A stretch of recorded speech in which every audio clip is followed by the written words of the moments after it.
குடிமைப்பணி தேர்வில் வெற்றி பெற்று தமிழ்நாட்டிற்கு பெருமை சேர்த்திருக்கக்கூடிய மாணவ செல்வங்களை, அவளுக்கு உறுதுணையாக இருந்து மட்டுமல்ல, இந்த நிகழ்ச்சிக்கு வருகை தந்து பெருமை சேர்த்திருக்கக்கூடிய,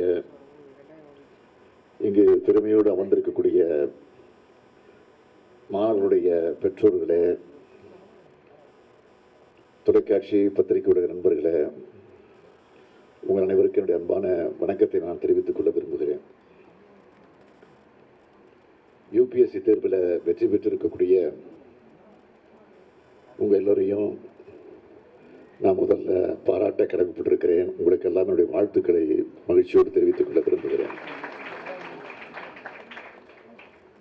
நம்ம திராவிட மாடல் ஆட்சி பொறுப்பேற்றதற்கு பிறகு தமிழ்நாட்டில் கல்வியை மேம்படுத்த வேண்டும்,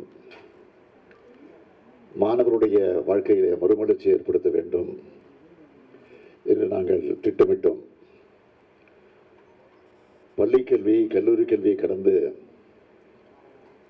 மாணவர்களுடைய திறனை மேம்படுத்துவதற்காக ஒரு திட்டத்தை கொண்டு வர வேண்டும் என்று நாங்கள் எல்லாம் நினைச்சோம். அதில் குறிப்பாக வளர்ந்து வரக்கூடிய தொழில்நுட்பம், அந்த வேலைவாய்ப்புகளுக்கு ஏற்ற மாதிரி நம்முடைய மாணவருடைய ஸ்கில்ஸ் வளரணும். எப்படிப்பட்ட போட்டி தேர்வாக இருந்தாலும் அதை கிராக் பண்ணுற அளவுக்கு நம்ம மாணவர்களுக்கு பயிற்சி கிடைக்கணும். அதையும் நம்ம அரசு செய்யணும் என்று நாங்கள் முடிவெடுத்தோம். இந்த திட்டத்தில் பயன்பெறக்கூடிய மாணவர்களும் இளைஞர்களும் நிச்சயமாக தங்களுடைய லட்சியங்களை அடையணும், வாழ்க்கையில் முன்னேற்றம் அடையணும், வளர்ந்து வளரணும் என்பதற்காகத்தான் நான் முதல்வன்னு பெருமைப்படக்கூடிய அளவுக்கு இந்த திட்டத்தை நான் முதல்வன் என்கிற அந்த அடிப்படையில் தான் இதை உருவாக்கி இருக்கிறோம். தன்னம்பிக்கை ஊற்ற பேர் வச்சு 2022ஆம் ஆண்டு என்னுடைய பிறந்த நாள் அன்று தான் அது தொடங்கி வைக்கப்பட்டது, நான் முதல்வன் என்கிற திட்டம். உங்கள் மேலேயும் இந்த திட்டத்து மேலேயும் நாங்கள் வச்ச நம்பிக்கை பலனளிச்சிருக்கு என்ற செய்தியை பார்க்கும்போது மகிழ்ச்சியோடு பெருமையோடு, நீங்கள்லாம் எப்படி ஒரு பூரிப்போட புலங்காகித உணர்வு கலந்துருக்கீங்களோ அதே மாதிரி தான் நாங்களும் இந்த நிகழ்ச்சியில் மகிழ்ச்சியாக கலந்து கொள்ள வந்திருக்கிறோம். சாமானிய வீடுகளில் பிறந்து சாமானியர்களாக நாளை வரலாற்று எழுதப்போகிறவங்களாக வளர்ந்துருக்கிறீங்க. உங்களை பாராட்டுவது தான் திராவிட இயக்கத்தோட வழிவந்திருக்கக்கூடிய எனக்கு மகிழ்ச்சியாக இருக்கிறது. கல்விதான் நமக்கு ஆயுதம். எந்த இடம் வந்தாலும் கல்வியை மட்டும் நாம் விட்டுவிடக்கூடாது. அதனால தான் முதலமைச்சருடைய காலை உணவு திட்டத்தை கொண்டு வந்தோம். அதைத் தொடர்ந்து புதுமை பெண் திட்டம், தமிழ் புதல்வன் திட்டம், கல்லூரி கனவு திட்டம், சிகரம் தொடு திட்டம், உயர்வுக்கு படின்று அந்த திட்டம், இப்படி ஏராளமான திட்டங்களை தொடங்கி கல்வியை கொடுத்து நான் முதல்வன் போன்ற திட்டங்களில் அப்ஸ்கில் பண்ணி பெரிய பெரிய நிறுவனங்களில் நம்ம வீட்டு பசங்க பிளேஸ்மெண்ட் ஆகிற அதை பார்க்குற போது நமக்கெல்லாம் அதை பார்த்து பூரிப்படைகிறோம். தமிழ்நாட்டுக்குன்னு ஒரு அறிவு முகம் இருக்குது. ஒரு ஐஏஎஸ், ஒரு ஐபிஎஸ் தமிழ்நாட்டு கேடராக இருந்தால் அவங்களுக்கு மதிப்பே தனி. அதுவும் தமிழ்நாட்டுக்காரங்களாக இருந்தால் இன்னும் மதிப்பு கூட ஆயிடும். ஆனால் கடந்த சில ஆண்டுகளாக யூபிஎஸ்சி தேர்வில் நம்ம இளைஞர்கள் தேர்வாகிறது குறைஞ்சிடுச்சு. ஆனால் இன்றைக்கி அந்த கவலையை நீங்கள்லாம் போக்கியிருக்கீங்க.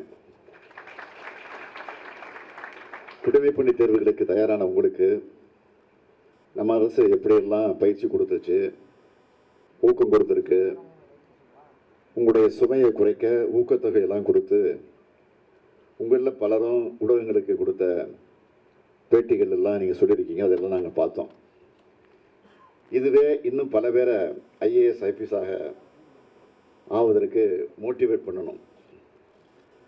மற்றவர்களுக்கு உறுதுணையாக உங்கள் பணியை நீங்கள் தேர்வான அன்றைக்கே தொடங்கிட்டீங்க. அதிகாரம் என்பது இந்த சமூகத்துக்கும் சக மனிதர்களுக்கும் எளியவர்களுக்கும் உதவுறதா, அவனுடைய வாழ்க்கை முன்னேற்றத்துக்கு பயன்படுத்துகிறதா அமையணும்.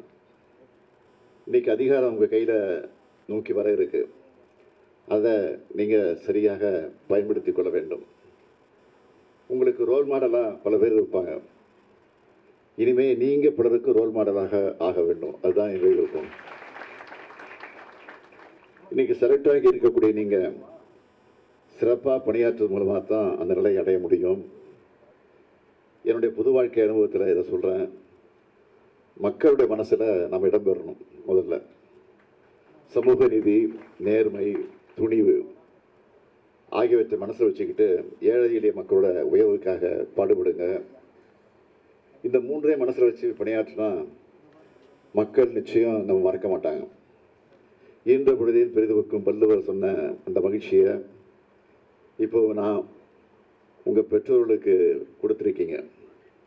என்னை பொறுத்த வரைக்கும் புறநானூரில் சொன்ன சான்றோன் ஆக்குதல் தந்தைக்கு கடனை என்ற கடமையை நிறைவேற்ற மகிழ்ச்சியை கொடுத்துருக்கீங்க. நான் அடுத்த முறை உங்களை சந்தித்தாலும் உங்களுடைய பணிகளையும் சாதனைகளையும் சொல்லி வாழ்த்த வேண்டும். அதுதான் என்னுடைய ஆசை. என்கிற அந்த நம்பிக்கை உங்கள் முகங்களை பார்க்கும்போது எனக்கு நிச்சயமாக வருது. ஆகவே உங்களை மீண்டும் வாழ்த்தி என் உரையை நிறைவு செய்கிறேன். வாழ்க. உடனுக்குடன் செய்திகளை தெரிந்து கொள்ள சன் நியூஸ் பெல் ஐகானை கிளிக் பண்ணுங்க.